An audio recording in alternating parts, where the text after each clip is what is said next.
Graça e paz, povo de Deus, aqui quem fala é Larissa Oliver, estamos aqui em mais uma edição exclusiva do podcast de Outro Mundo, podcast Zion. Hoje nós estamos aqui com um assunto aqui bem interessante, o cara aí que entra na mente das pessoas, não é verdade isso aí, doutor Helenildo? Não é bem assim não. Disseram que você tem uns superpoderes aí? Quem sabe, né? Se apresente, por favor, fale com a galera de casa. Meu nome é Helenildo Soares, eu sou psicanalista, hipnoterapeuta, sou estudante, né, do comportamento humano. O comportamento humano é algo que a gente nunca deve parar de estudar. Professor na maior escola de psicanálise do Brasil, aí, o CETAPS. E estamos aqui para bater um papo, né? Inclusive a maior escola do Brasil, que também aqui, a gente precisa fazer um merchan, que é patrocinador oficial aqui da TV IBMS e dos demais programas aqui dessa grade. Helenildo, realmente eu vou falar pra você, quando eu ouço falar aí na área de psicanálise, de hipnose, cara, eu volto lá nos anos 90 no programa, quando eu tinha uns 7 anos de idade, chamado Alô Cristina, da Cristina Rocha, isso é muito velho. E eu lembro de um carinha lá, aquele meio Padre Quevedo, assim, cara, ele fazia as pessoas comer alho, comer cebola, e a pessoa achava que tava comendo pitaia, qualquer outra coisa, né?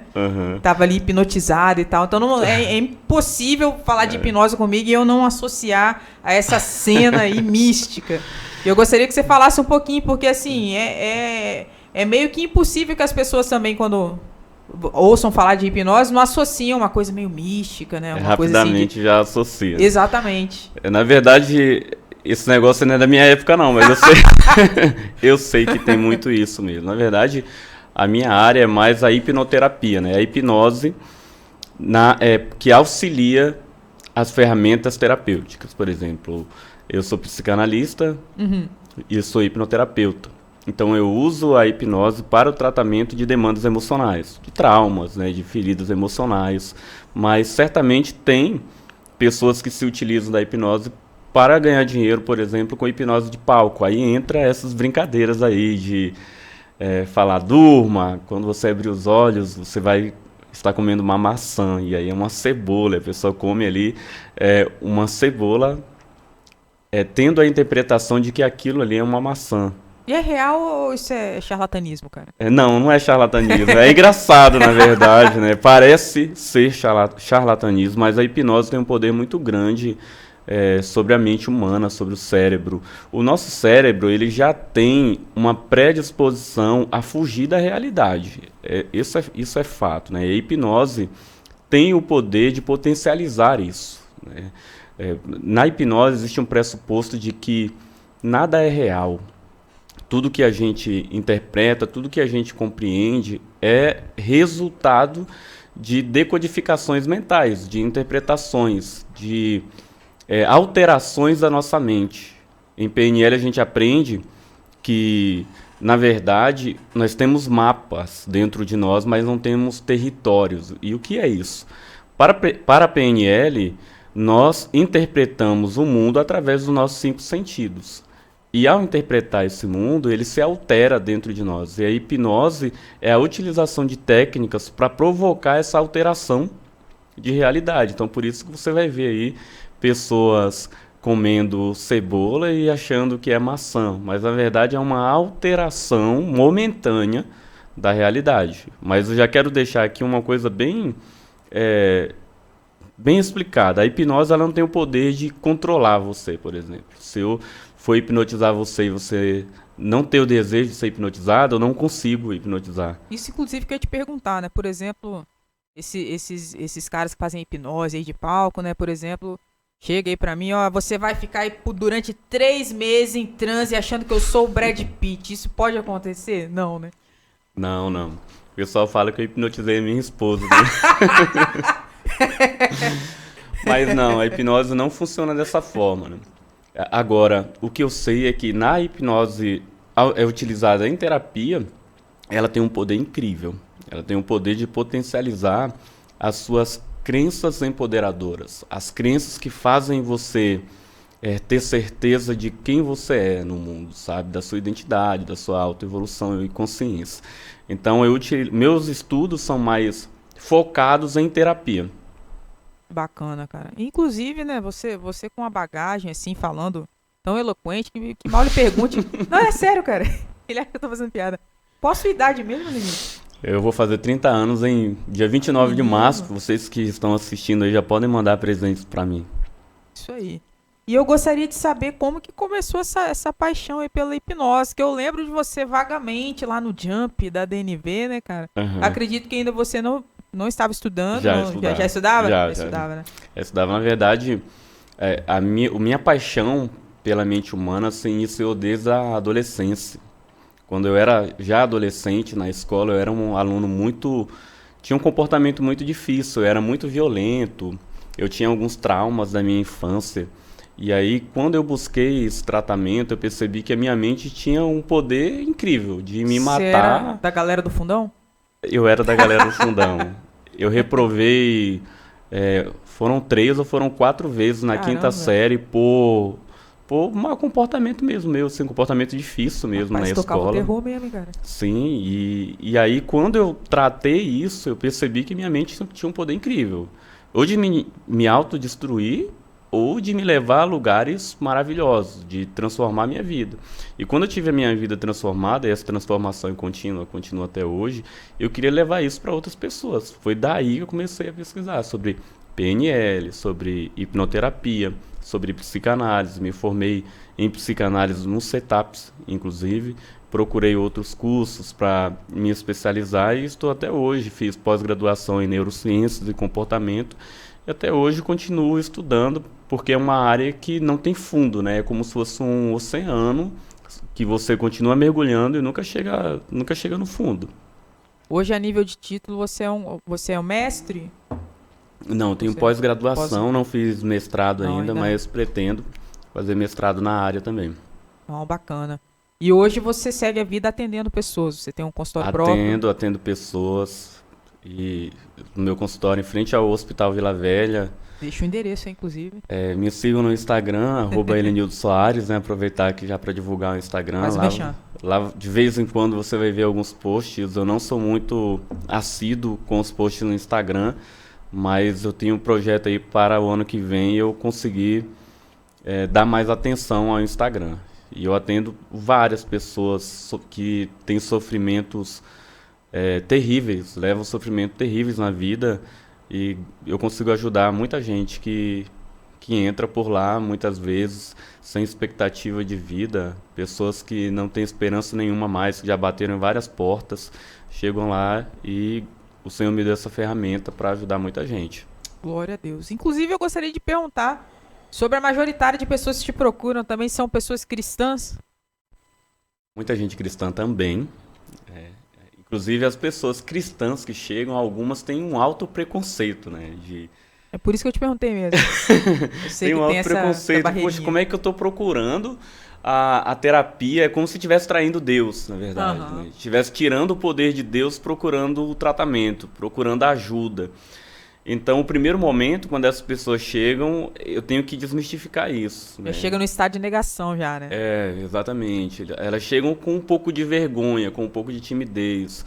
Puxa, eu vim aqui, mas eu não estou me sentindo muito bem, porque eu deveria estar orando, eu deveria estar jejuando, eu deveria estar pedindo ao pastor para me ajudar nisso aqui, e estou vindo em um terapeuta, em um profissional. É como se eu estivesse tirando o poder de Deus, como se eu não estivesse reconhecendo que Deus tem o poder de me curar. E o primeiro momento eu tenho que desmistificar e explicar para essa pessoa que todos nós precisamos de pessoas também, precisamos de profissionais, assim como tem. Quando a gente tem uma dor de cabeça, né, a gente vai lá, toma um remédio. Sim. Quando a gente sente dor em alguma parte do corpo e essa dor não passa, a gente procura um médico, procura um hospital. Mas quando a gente passa por alguma doença emocional, a gente não quer procurar ajuda, a gente não quer procurar o terapeuta, a gente quer só orar. E na maioria das vezes são conflitos emocionais que se resolvem com facilidade. Muitas vezes é uma crença limitante, é uma ferida emocional da infância, que quando a pessoa trata, a vida dela se transforma e ela fica procrastinando para procurar ajuda. Entendo. Eu tive contato, Helenildo, né?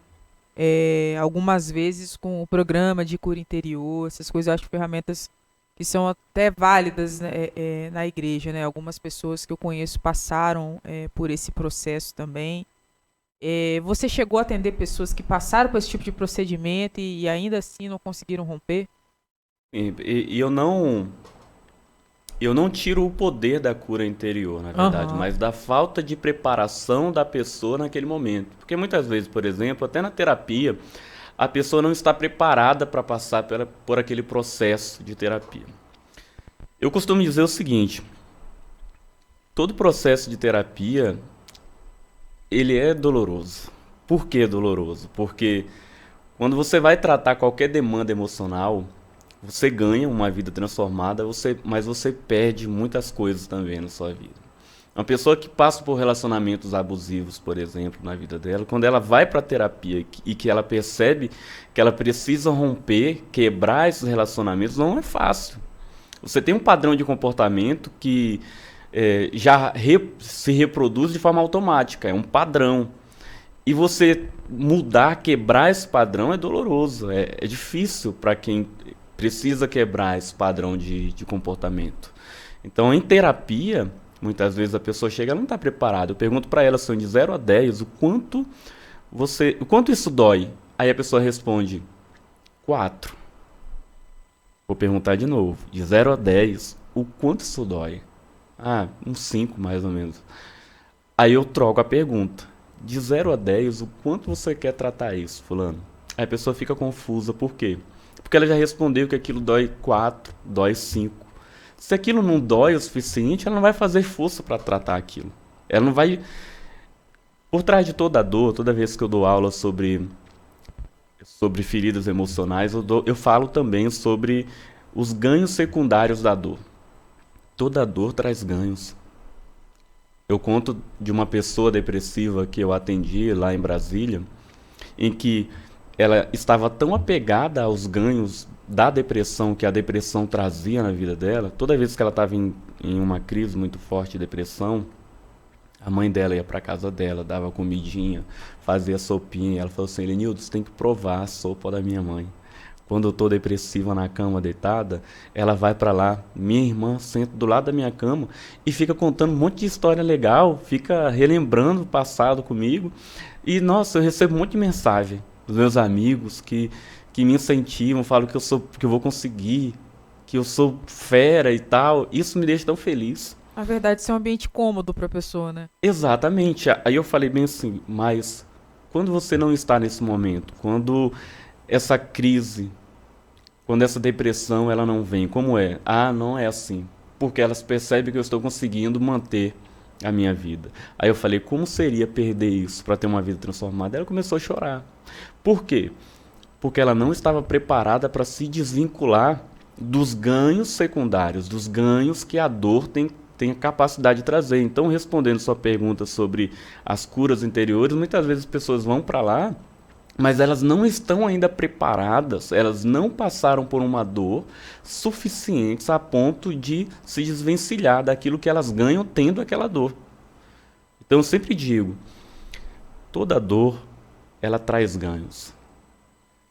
Parece louco falar isso. Por exemplo, pessoas que estão em relacionamento abusivo, elas só estão porque algo que as beneficiam existe dentro daquele relacionamento. Relacionamentos abusivos. Depressão. Tem o lado horrível da depressão, mas tem a caixa preta da depressão. Coisas que a pessoa só ganha porque ela tem depressão. E aí agora a gente já está falando de inconsciente humano. Então a minha função como terapeuta é descobrir quais são os ganhos que aquele comportamento está trazendo, porque ela está repetindo aquele comportamento, o cérebro quer manter aquele comportamento, trazer a consciência da pessoa para que ela perceba aquilo ali e tratar. Aí vai depender mais da pessoa, depois que isso acontece, do que do terapeuta ou do que, por exemplo, a facilitadora da cura interior. A gente abordou aqui sobre questão de cura interior, que eu acho também uma ferramenta muito válida. Eu vou falar burramente aqui, né, da minha visão, fora da sua patente, digamos assim, né? Eu vejo que as pessoas, elas querem ser curadas de alguma forma, elas querem expurgar essa dor, mas que elas não estão preparadas para ter uma mudança de repente, de atitudes. às vezes ficam presas nos mesmos cativeiros de dor, nas mesmas zonas, né? Têm comportamentos iguais e querem resultados diferentes, digamos assim, né? E eu entendo, super tenho empatia com essas situações. Quando eu vejo algumas coisas de lideranças eclesiásticas que batem de frente, falando que é falta de fé, né, falando que a pessoa tem que largar o remédio, que não sei o que, eu né, não endosso esse tipo de coisa que é falada às vezes dentro da igreja, né? Porque, infelizmente, por mais que a gente esteja vivendo uma era pós-moderna da igreja, cara, eu vejo que ainda existe muito preconceito relacionado a pessoas que têm transtorno de ansiedade, pessoas que têm transtorno de bipolaridade, né? E são transtornos que, querendo ou não, cara, eles precisam ser tratados com a terapia, mas às vezes também pela via do remédio.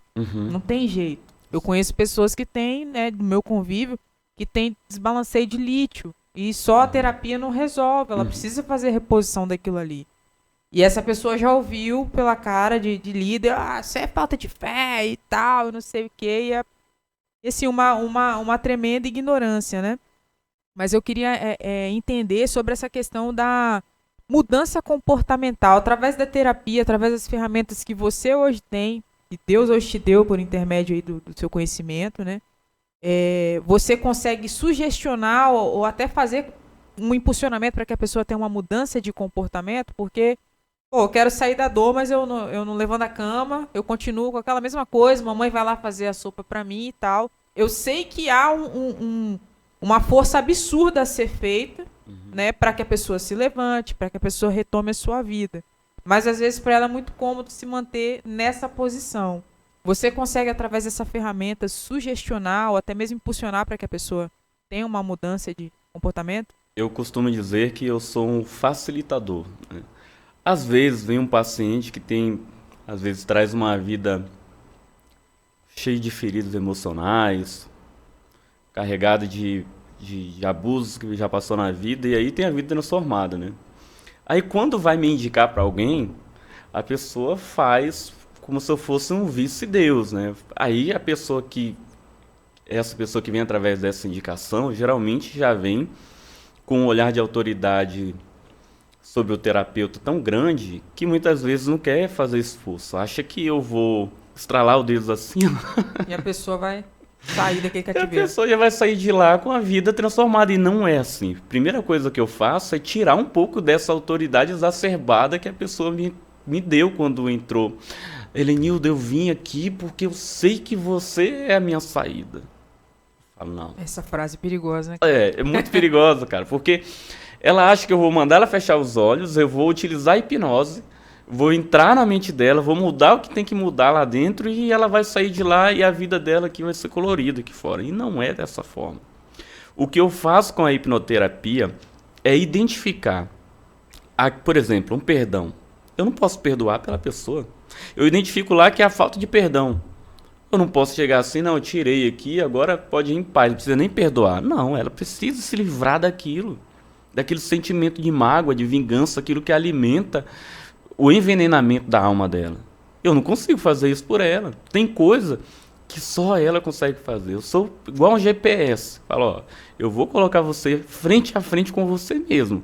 O Só resto recalcula a rota, né? O resto é você. O processo de reprogramação é feito pelo paciente. O que eu faço é, entra à direita, agora entra à esquerda, agora perdoa. Quer perdoar? Não perdoa essa pessoa. Você já entendeu o que é o perdão? Eu explico o que é o perdão. Eu explico o que vai fazer com que ela seja liberta daquilo que atrapalha a vida dela. Mas ela fala, não, mas essa pessoa me provocou muita dor. E aí eu explico que não perdoar é tomar um copo de veneno e esperar que a outra pessoa vá morrer. E muitas pessoas não querem liberar o perdão. Não tem terapeuta, não tem pastor, nem Deus pode fazer isso por ela. Só ela pode se libertar. Ela que tem que liberar esse perdão.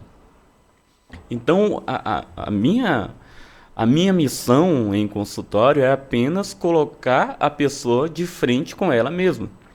Para que ela converse com as suas próprias partes e se perdoe, e se liberte, e encontre o melhor caminho de sair de dentro do buraco que ela chegou no consultório. Na maioria das vezes dá certo, mas não é 100% dos casos. Não são 100% das pessoas que querem a libertação de fato. Muitas vezes até querem, mas não permitem. Existe uma distância muito grande entre querer e permitir. Muitas vezes a pessoa vai passar por um processo, ela quer o resultado, mas ela não permite o processo, porque o processo dói. O processo é uma caminhada para incomoda. chegar lá, né, Exatamente. cara? Não é inércia, né? Eu quero a carteira de motorista, mas tem um processo. Eu quero o mestrado, mas tem um processo. Eu quero ser o doutor, mas tem um processo. Eu quero ser um bom hipnoterapeuta, mas tem um processo. Mas tem um processo. Eu quero ser liberto, mas tem um processo. Você quer passar pelo processo? Quero, mas você permite? Não permito. Eu acho que não vale a pena. Eu acho que fulano não vale a pena eu liberar esse perdão para ele. Então, continua mantendo sua dor. Volte quando estiver preparado. Aí vai chegar uma hora que vai doer muito. Aí a pessoa vai ter uma psicossomática, vai começar a aparecer manchas pelo corpo, vai começar a ter crise de ansiedade, o cabelo vai começar a cair, a unha vai começar a quebrar. Aí a pessoa me liga, Elenildo, eu não aguento mais. Aí eu pergunto para a pessoa, o que você está disposta a fazer? Ela, qualquer coisa para sair dessa dor. Essas são as melhores pessoas. Meus olhos brilham, Larissa, quando alguém chega e fala, Elenildo, eu estou disposto a fazer qualquer coisa, cara. O que você mandar eu vou fazer. Opa. Mas isso porque a pessoa chegou no nível de exaurimento também. Exatamente. Já tá no último ponto, né, digamos assim. Ela já não aguenta mais. Ela está disposta a fazer o que for preciso para sair daquela dor. Essa pessoa vai empregar força para sair daí. Uau, cara. Eu, assim, passei por alguns momentos, falar um pouco de experiência pessoal. Recentemente passei por um processo de luto. Né, perdi minha mãe em fevereiro desse ano. E eu já tinha perdido meu pai também. E foi um baque, né? Um choque. E, cara, eu assim, o processo, eu creio que ele precisa ser vivido, ele não pode ser sufocado. Só que ele precisa ter um ciclo de tempo também. Senão você vai ficar ali pra sempre, né? E por mais triste, banal ou natural que seja, a vida de alguma forma ela precisa continuar. Porque felizmente, né, o meu ente já não tá mais aqui, mas eu ainda preciso dar seguimento aos dias que Deus ainda me proporcionou aqui na Terra. E pra mim, cara, eu vou te falar que uma coisa que foi uma chave que virou pra mim foi ler um livro de um cara chamado David Goggins. Não sei se você já ouviu falar. Ouviu falar desse cara? Não. Não, na verdade ele não é da área, né, de psicanálise, nada disso. Ele foi um cara que ele teve uma experiência pessoal de perdas, de dores, e um dia ele falou, cara, eu sou um lixo, mas eu não posso continuar sendo um lixo. E hoje ele é um cara que ele tem uma rede, né, no Instagram, cara, assim, muitas pessoas seguindo, e ele dá muitas dicas ali, ele dá uma palavra diária, como se fosse um devocional nosso, né, Sim. ele não é cristão, mas ele é um cara sempre que traz palavras muito positivas, falando de como você deve, né, insistir para sair desse ciclo, né? Que não é fácil. Que né? não é fácil. E aí o interessante, o nome do livro do cara é Can't Hurt Me, né? Não pode me machucar. O cara, ele veio de uma família abusiva, né? O pai batia na mãe, batia no irmão, batia nele. Era quase que trabalho escravo a vida deles lá, porque o pai deles tinha um negócio, eles eram obrigados a trabalhar. E a mãe, assim, tava completamente refém, cativa, porque não tinha uma renda própria, dependia do cara pra tudo, o cara é extremamente violento, e um dia eles decidem fugir pra poder mudar de vida. E aí eles conseguem fugir, aquela coisa toda, mas os fortuitos da vida continuaram a acontecer. Ela saiu daquele cativeiro, ele também, mas o estigma veio atrás, das dores, dos medos, né? E em dado momento ele se encontra na fase de adolescência, juventude, né, indo aí pra fase de cursar faculdade, essas coisas, e ele tava indo pra um caminho bem ruim. E ele mesmo teve um insight, cara, dentro dele, ele olhou pro espelho, viu a vida que ele tava vivendo, a forma que ele tava, se sentindo mal, acima do peso, aquela coisa toda, e ele botou uma meta, falou, cara, eu vou, a partir de hoje, né, vou fazer o quê? Isso tudo me foi acometido, não é culpa minha, mas eu posso escrever meu destino a partir de agora pra frente. Ou eu posso repetir os erros e viver aqui nesse ciclo, ou eu posso dar um start agora e fazer tudo diferente. E hoje ele chegou a uma das maiores patentes dentro da Marinha nos Estados Unidos. E é um cara que faz muita... Como é que fala? Aquelas palestras, né, motivacionais, né? Ele bate muito nessa tecla, ensinando as pessoas a também abstraírem os seus medos e conseguir tocar a vida adiante. E aí eu queria até te perguntar sobre isso, cara. É possível, ou isso é assim, algo muito esparso, da pessoa conseguir sair dessa zona, desse cativeiro, dessa zona de medo, dessa zona de trauma, estabelecendo meta sozinho, mas ou é quase que impossível? Isso é um caso esparso. É possível sim, né? Muita gente tem aí a sua própria virada de chave. Eu sempre costumo sugerir, toda vez que você está sobre uma realidade em que você não está conseguindo avançar, você já tentou de tudo, você já procurou oração, você já procurou um médico, você já procurou um amigo e não conseguiu, procura terapia, né? Mas tem gente sim que consegue, em uma virada de chave, transformar a sua própria vida. Eu conheço pessoas do meu convívio que tiveram essa virada de chave e transformaram completamente a sua vida. Então, como você estava falando, por exemplo, do luto aí, tem pessoas que em um determinado momento elas têm essa virada de chave do cara, eu preciso continuar. Essa pessoa que se foi, ela iria querer que eu continuasse, ela sozinha chegar a essa virada de chave, só que tem gente que não chega. Aí, a essas pessoas que não conseguem ter essa virada de chave, aí eu sugiro que procure um profissional, que procure ajuda, pra você ver, ó. Eu tive uma cliente, cara, uma paciente que ficou a sessão inteira chorando o luto que ela não tinha chorado na morte da mãe. Que loucura, cara. Cara, ela só chorava, só chorava, só chorava, só chorava. Eu perguntei assim pra ela: você já viveu o luto da perda da sua mãe? Ela falou: eu não pude viver. Eu tive que consolar todo mundo, tive que correr atrás das coisas que ninguém tava correndo atrás e tal, tive que organizar. E eu não queria chorar, porque chorar é aceitar que ela morreu, e eu não aceito que ela morreu. Eu falei: mas espera aí, você não chorou? Mas o que você queria ter feito? Eu queria ter chorado muito. Esse choro tá preso aí dentro, cara. Você precisa chorar. Elenildo, não posso chorar. Eu não posso aceitar isso. Tá negando ainda, né? Que ela se foi. Não posso aceitar. Falei: chora. Não vou chorar. Chora. Vai chorar agora. Chora. Ela: não vou chorar. Falei: eu vou te dar 50 minutos, que é a sua sessão pra você chorar. Respira fundo e chora. Respirou fundo e chorou. Ela chorou por mais ou menos 50 minutos mesmo. Peguei água, dei pra ela. Um monte de catarrada, ela limpando lá. Mas foi libertador. Sim. Pra vida dela. Ela falou: Elenildo, eu cheguei em casa aquele dia, caí na cama, dormi, nem tomei banho aquele dia. Era final de tarde. Só acordei no outro dia, leve, me sentindo outra pessoa. O luto tem que ser vivido. Não dá pra você ignorar o luto. Você tem que sentir a dor mesmo da partida de alguém. Chorar a dor da partida de alguém, sofrer aquilo ali. Você é humano. Quando você se afasta da sua humanidade, você vai colher doenças. Doenças emocionais, doenças físicas. Nunca se afaste da sua humanidade. Tem gente que acha que sentir tristeza é pra fraco. Tem gente que acha que passar por uma crise de ansiedade é pra fraco. Não, é pra ser humano. Você tá aqui sujeito a várias enfermidades, a várias coisas que podem acontecer com qualquer pessoa. Mas se você passar por algum momento na sua vida emocionalmente ruim, a ponto de você não conseguir sair dali, aí eu sugiro procurar ajuda profissional àqueles que não têm essa virada de chave a qual você citou aí.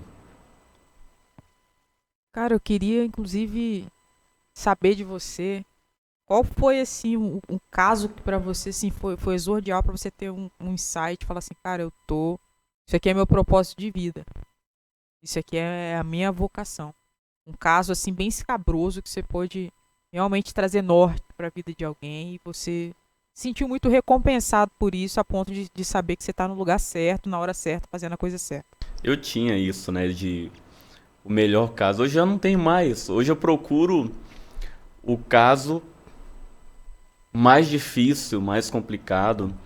Mas o meu caso preferido é o caso de um paciente que bateu em várias portas, um paciente que foi diagnosticado com depressão desde criança, já passou por vários métodos, e aí ele me procurou. E aí o caso dele era simples, era um caso mal resolvido de infância lá, entre o pai e a mãe. E eu vou contar esse caso. Quando a gente fez uma sessão de hipnoterapia, ele se vê olhando para a mãe, que estava deitada numa espécie de cama lá no quarto. Ele vê o pai, que havia abandonado a mãe, julgava a mãe, criticava a mãe. E na cabeça dele, ele pensou: como eu queria tomar a sua depressão, mãe. Eu amo tanto a senhora, como eu queria tomar a sua depressão e ficar no lugar da senhora, para a senhora não ter que passar por esse abandono. Ele, criança, pensou isso. E, cara, olha que interessante, ele trouxe isso para a vida dele adulta, como se ele tivesse tomado o lugar da mãe, para que ela não tivesse que passar por todo o abandono, por todo o sofrimento que ela passou. E eu, antes de saber disso, eu perguntei para ele: o que mais dói? Ele falava: o abandono. O abandono é a pior coisa para mim, porque eu sinto que as pessoas não me dão a devida seriedade do que eu passo. E aí, quando a gente foi para terapia, ele acessou isso, o abandono. Poxa, a minha mãe foi abandonada. E aí, quando a gente tratou isso, que ele devolveu à mãe o que era da mãe, porque muitas vezes, Larissa, as pessoas chegam com problemas que não são delas. É um problema que tem no casamento do pai e da mãe, só que como os filhos fazem parte daquele sistema, Absorve. muitas vezes absorve, muitas vezes a pessoa toma uma dor que não é dela e leva, uma bagagem que não é dela e leva para a terapia. E aí a terapia ela é transformadora, porque a terapia faz com que você se torne consciente disso. O que você olha para aquilo e fala: isso aqui não é meu, cara. Isso aqui é do meu pai. Isso aqui é da minha mãe. E aí em terapia tem uma técnica que a gente usa que é chamada de terapia das partes. Em terapia, a gente proporciona um momento em que você se comunica com as suas próprias partes. Por exemplo, você é parte de sua mãe, parte do seu pai, parte de amigos que passaram pela sua vida, pastor, pessoas do seu convívio deixaram uma marquinha em você, deixaram uma parte em você. E em terapia, a gente proporciona um diálogo das partes, onde você conversa com essas partes feridas. Alguém que passou na sua vida deixa uma partezinha ferida aí. Ou você se machucou e a pessoa nem sabe. Talvez por uma palavra que a sua mãe, antes de morrer, deixou aí e ficou mal resolvido, ficou conflituoso dentro de você e você teve que procurar terapia, só que você não sabe que foi por causa dessa palavra. Chega em terapia, você se torna consciente. E aí você tem a oportunidade de dialogar com você mesmo e perdoar essa parte. Perdoar, pedir perdão para essa parte e ouvir o perdão dessa própria parte que está em você. Que é você, na verdade. Por isso que eu falo que eu sou o GPS que coloca você de frente com você mesmo. No final das contas, você não encontra ninguém de verdade. Não é a hipnoterapia de regressão que leva você até um momento da sua vida. Leva você até você. Todas essas partes foram você, foram as suas próprias interpretações, foram o que você recebeu, interpretou e concluiu. Então, em terapia não existe, eu até explico para a pessoa, nós vamos ter uma parte aqui chamada terapia das partes, onde você vai fazer essa reconciliação com a sua mãe, com o seu pai. Ah, mas como é? Tipo o espiritismo, ela vai tipo aparecer para mim? Não. Aí eu explico que tudo que existe da sua mãe, do seu pai, é você, forma você. Então você vai conversar consigo mesmo. É o famoso falar sozinha mesmo. E, cara, chega a ser, né, como eu falei aqui no início, é uma parada assim, pra quem ouve, uma pessoa mais senso comum ouve de fora e não entende, que é uma cognição, que é uma ciência, eu sou até uma coisa meio mística, né? Uhum. E pra você como cristão, cara, como que foi? Eu tenho certeza que você enfrentou nenhum, nem dois, mas vários embates acerca da temática e hoje da ciência que você aplica lá dentro do seu consultório. Como foi pra você vencer esse preconceito? Que eu tenho certeza que você sofreu. Eu sofri E sofre, muito, né? de repente. Hoje eu não sofro tanto porque o que eu fiz foi mudar o ambiente, né? Quando a gente muda o ambiente e você muda para um ambiente que está preparado para receber o que você tem para falar e tem para ser, então você não recebe muito preconceito, não. Mas o maior preconceito que eu sofri foi na igreja pentecostal. Porque a igreja pentecostal é uma igreja mais, como é que eu posso dizer? É uma igreja mais com falta de fé para o que é natural. tem muita fé para o sobrenatural. Se eu, por exemplo, chegasse e dissesse, vai no meu consultório, que eu sou um profeta, eu tenho algo sobrenatural, que quando eu imponho as mãos sobre você, você é curada. Aí tudo bem, acredito. Mas se eu disser que tem uma ferramenta que eu estudei, que eu procuro ajudar as pessoas através dessa ciência, aí não, aí já é charlatão, aí você já não tem tanto poder, prefiro Deus, prefiro um profeta, prefiro alguém que tenha um poder místico, que tem contato com um anjo. Se eu dissesse, por exemplo, ó, vai no meu consultório, que quando você chega lá eu recebo uma revelação. Eu olho para a sua alma, detecto qual é o problema que você tem, oro e o anjo Gabriel vem e faz a operação. Aí acredito. Então, no meio pentecostal, eu tive mais dificuldade em relação à mente humana, comportamento e principalmente hipnose. Vai falar de hipnose no meio pentecostal, pouca gente vai ter a mente aberta para conversar, para dialogar, para conversar ou para debater. Mas nos outros lugares, igrejas mais tradicionais, geralmente as pessoas não têm muito isso, não. As pessoas já têm mais facilidade de aceitar aquilo que é natural também, aquilo que é científico.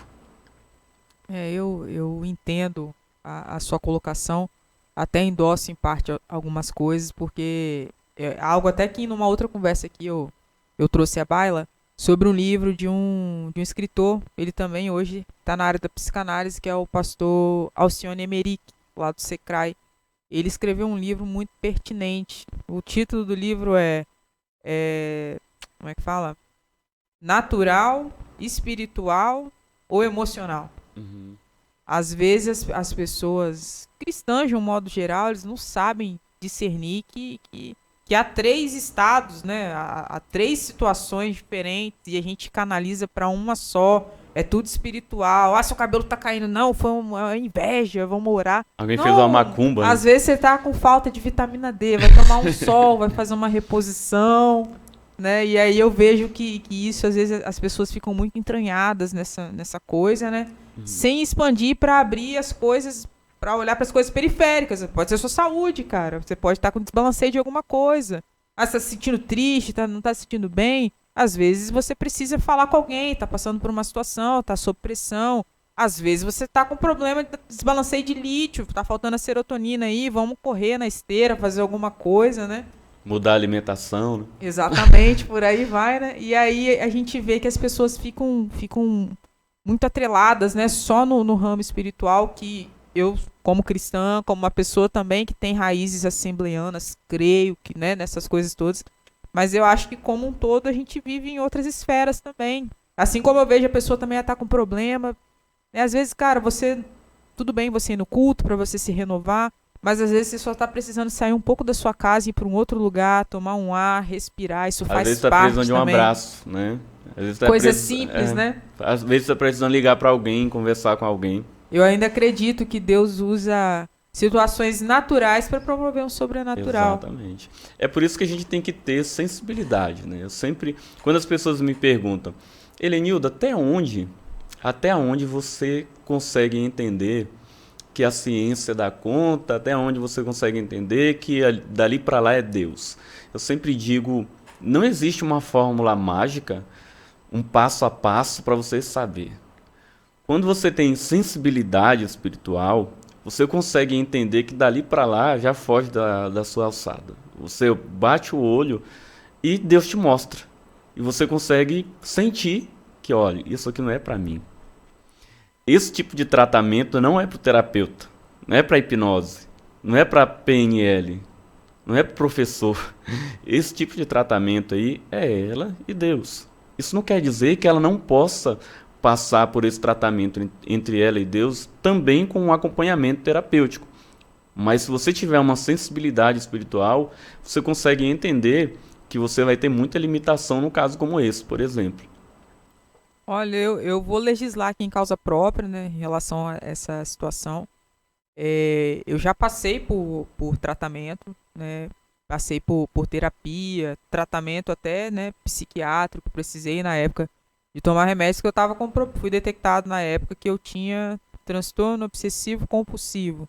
Não Famoso toque, o famoso toque, não de manias, mas de pensamentos. Era como se eu tivesse, assim, perdido o controle sobre os meus pensamentos. Tinham pensamentos involuntários. Hum. E aí procurei, né, todos os métodos sem imaginar, tal. Cara, aí até que, pô, não preciso ir no médico, não tô bem. Marquei um psiquiatra, conversei e tal. Psiquiatra, né, falou, ó, você, né, tá sendo cometido por esse transtorno aqui. É um transtorno em que você vai viver uma vida confortável. Você já sabia que era isso ou você... Não, Ah, não tá. sabia. Achei que fosse o TAG, alguma coisa do tipo. Na verdade, até num primeiro momento, eu achei que tava ficando doida, né? Essa foi a Primeiro realidade. Tava, momento tava você... assustador, a parada tava assustadora mesmo. É, Hoje eu falo rindo, mas na época não foi legal, porque não. o pessoal que está em casa, o que é isso? Na verdade, são pensamentos intrusivos, né? Que invadem a sua mente E às vezes pensamentos bizarros, pensamentos ruins mesmo. e A que maioria deles muitas vezes não tem nada a ver com você, né? é. São pensamentos que condenam quem é você. Tipo, não, isso aqui não sou eu, Uhum. né? E é isso que faz você sofrer pra caramba. Porque você quer se livrar daquilo, mas aquilo não Não pede sai, licença fica pra entrar. grudado, fica grudado. E aí, na época, eu fui assim, a contragosto no psiquiatra e falei, cara, como que eu vou conversar com o psiquiatra? Eu tô tendo determinados tipos de pensamento bem ruins mesmo. E aí, conversei ali e tal. Não, você tá com toque, isso aí tem tratamento. Né? E, inclusive, na época, assim, eu saí de lá bem arrasada porque assim, o que ele me disse não foi nada animador. Falou, você vai viver uma vida confortável como um diabético que toma insulina. Agora, suspensão de remédio não há. Porque se os neurotransmissores pararem de funcionar, você vai precisar de ficar tomando esse remédio sempre, porque já no seu corpo já não produz serotonina, papá. Aí eu já saí de lá arrasada, porque eu já precisei suspender faculdade, trancar, largar serviço, tudo que eu realmente não estava bem. E aí eu me recordo, você deve conhecê-la, após bater muitas portas, né? E eu não gostei das abordagens na época que os psicólogos deram, não foi um negócio muito bacana. E aí eu conheci a doutora Márcia Moreira, né, lá da DNV, da Aguenta. sede, uma baita profissional, cheguei lá ruim das pernas mesmo. E aí a gente conversou, acho que foi questão de quase um ano de terapia, ela detectou a questão do perdão, eu tinha um problema com meu Aí, pai e tudo mais. tá vendo? E ali começou a virada de chave. Porque me aliviou em algumas coisas, mas assim, de fazer sumir completamente o que eu sentia, não foi Deus. Aí ela foi até certo ponto. Ela Aham. falou, daqui pra lá, mas nós vamos orar. Que ela é uma mulher que ela interagia através da ciência, mas ela interagia através da fé mesmo Aham. também. E aí foi quando a obra se completou através mesmo de Deus. Eu recebi lá em Porque. Brasília uma paciente que tinha toque religioso. Já ouviu falar? Toque religioso. Aham. Ela era uma católica que ela tinha pensamentos intrusivos de que ela havia blasfemado contra o Espírito Santo e que não tinha perdão para ela e que ela ia para o inferno. Não tinha jeito para ela.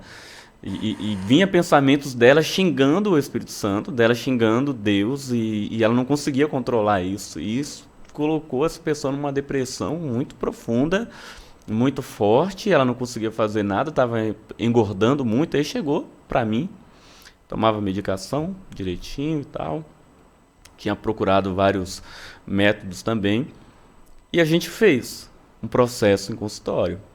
Achamos a causa daqueles pensamentos também intrusivos e tratamos, e ela foi tratada. Eu não falo foi curada porque é crime no Brasil usar, a gente, né, nós que somos profissionais, usar a palavra cura. Curandeirismo no Brasil é crime, então a gente usa a palavra foi tratada. Ela foi tratada e ela mandou uma mensagem há um pouco tempo atrás, dizendo, Elenildo, até hoje, depois que a gente passou por aquele processo, eu não tenho mais aqueles pensamentos. A vida dela mudou, ela emagreceu, o cabelo dela cresceu, a pele dela mudou, a vida dela mudou. Então, respondendo de novo lá atrás, né, o que fez a virada de chave? Eu acho que não teve nada, não teve um caso que eu bati o olho e falei, foi esse caso, mas a sequência dos casos me fazem confirmar que é isso que eu quero. É claro que o cérebro muda, né? Pode ser que daqui 10 anos eu me interesse por outra coisa. Pode acontecer. Mas no momento O que eu amo é transformar vidas através do meu conhecimento, através dessa área que é mente humana, comportamento, terapia. Agora nós vamos passar para o quadro aqui, famigerado quadro aqui do nosso podcast Zion, com a participação do queridíssimo Luan Anthony. Fala, Oráculo!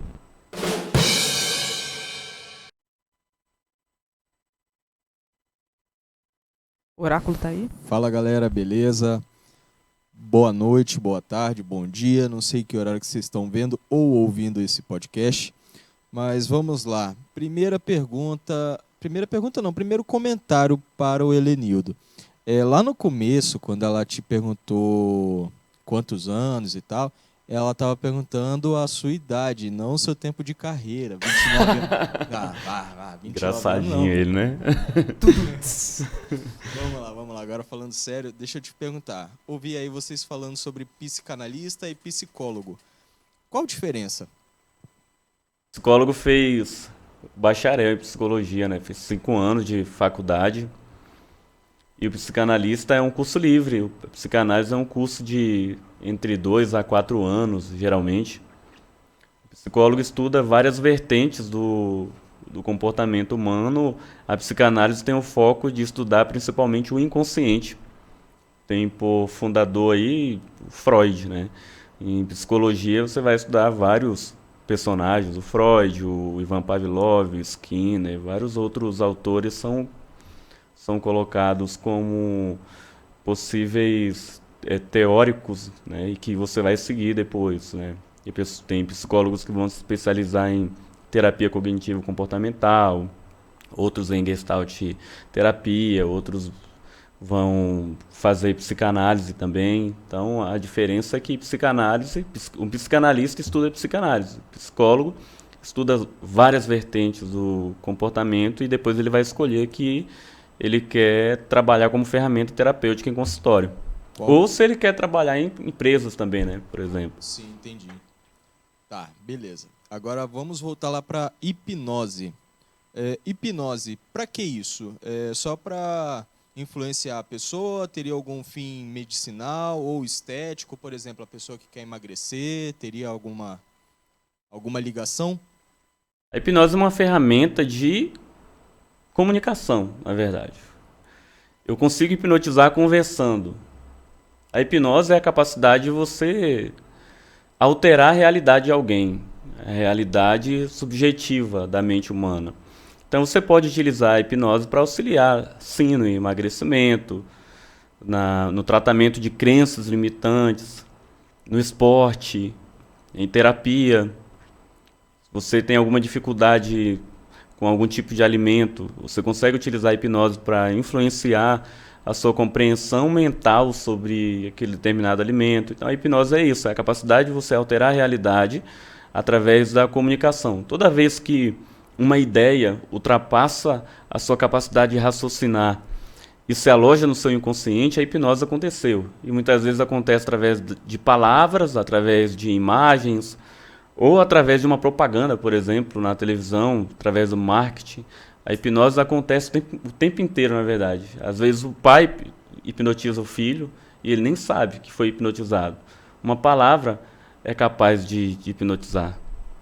Isso me dá um gatilho aqui para minha próxima pergunta. Eu ia justamente perguntar se a hipnose só funciona com o olho fechado, né, igual você faz, durma e tal, ou se ela funciona com o olho aberto também. Se ela funciona com o olho aberto, qual que seria a diferença, por exemplo, da hipnose para um coaching, por exemplo? A hipnose funciona tanto com os olhos fechados quanto com olhos abertos. Na verdade, na maioria do tempo, acontece com olhos abertos, em vigília. A gente chama de hipnose em vigília. Quando você está dirigindo o carro, você está em hipnose. Por quê? Porque ali está acontecendo um processo automático da sua mente. A hipnose automatiza processo. Por exemplo, o pai que falou para o filho que ele não iria ser nada na vida. E aquilo se tornou um padrão, a hipnose aconteceu.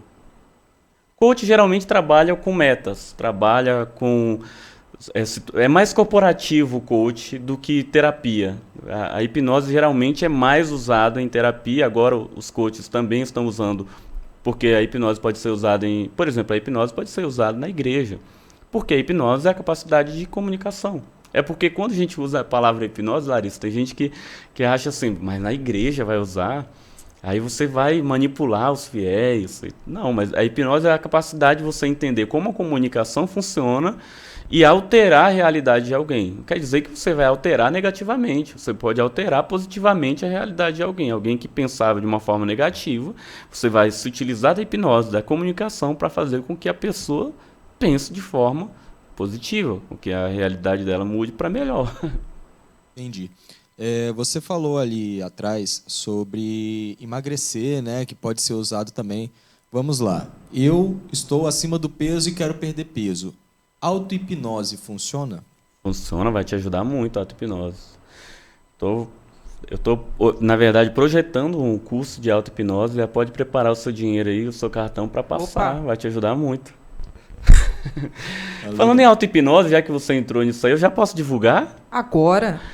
Olha, nós teremos um curso aí, você que deseja aprender hipnose do zero, nós teremos um curso de hipnose clínica nível avançado no Setups. O pessoal que participa desse curso sai com a vida transformada. O autoconhecimento que a pessoa recebe lá é incrível. Então, em fevereiro do ano que vem, acho que na primeira semana, liga para o Setups, entra em contato, você vai entender melhor como funciona. Está numa condição que você não vai encontrar em lugar nenhum, então já procura que você vai entender sobre auto-hipnose, sobre como utilizar a hipnose no emagrecimento. Tem uma técnica na hipnose chamada balão gástrico, que muita gente gosta de aprender. Tudo em hipnose você... É a bariátrica mental? É a bariátrica mental. Depois as piadas ruins ficam pra mim. Quem quer aí mais contatos aí do Setups vai estar na descrição. Se você está com preguiça de ir na descrição olhar, anota aí, vai. 99690-0541. 27 99690-0541. Queria entender também, sem cortar o Luan aí, né? Já pegando esse gancho aí da bariátrica mental. Se depois do processo da bariátrica mental rola também o fisiculturismo mental, né, cara? Não é só emagrecer, tem que crescer. Ficar grande, né? A hipnose pode ser utilizada para que você consiga focar mais, né, aí, naquilo que você quer. Luan, que tem um desejo muito grande aí de competir, ser grandão mesmo, a hipnose pode te ajudar no foco, né? Tá rindo ali. Eu perguntei sério. Conclua, Luan. Não, virou uma palhaçada. Já virou stand-up, né? Virou stand-up. Vamos lá. Já aconteceu, voltando aqui pro lado sério da conversa, já aconteceu com você de, no meio da hipnose, a pessoa não voltar? Tipo, você ativar algum gatilho na pessoa e ela não conseguir sair da hipnose? Essa pergunta aí é a mais legal. Eu acho muito divertida essa pergunta aí. Muito obrigado por essa pergunta, porque muita gente tem medo mesmo disso aí, tá, Luan? É engraçada para mim, que já entendo, mas para os leigos é uma pergunta muito importante. Não tem como a pessoa não voltar, na verdade, porque ela não vai para lugar nenhum.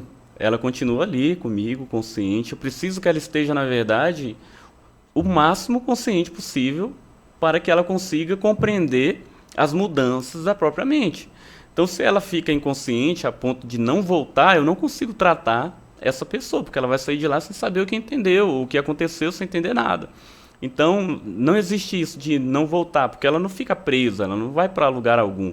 Ela apenas fecha os olhos e segue instruções, e ela tem a opção de não seguir. Se eu falar para ela bem assim, agora, fulano, eu vou contar até 3, no 3, você vai simplesmente liberar esse perdão para essa pessoa. Você vai falar, eu te perdoo, fulano. Se eu contar até 3 e a pessoa não quiser liberar o perdão, ela não libera. Simplesmente ela fala, não quero liberar o perdão, Helenildo. Simplesmente eu acho que a pessoa não merece, tal, não quero continuar com essa dor. Simplesmente ela vai continuar com aquela dor porque ela preferiu continuar com aquela dor. Ela é a senhora do próprio destino dela, pelo menos em terapia. Entendi.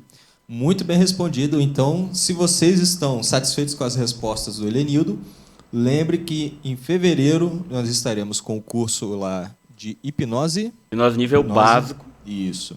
E aí, para mais informações, é só procurar lá no WhatsApp do Setups. 27 99690 0541. Só lembrando que esse curso é para qualquer pessoa, tá? Porque muitas vezes a pessoa liga e pergunta, mas eu não sou da área, eu não tenho uma formação. Eu posso fazer, qualquer pessoa pode fazer, tá?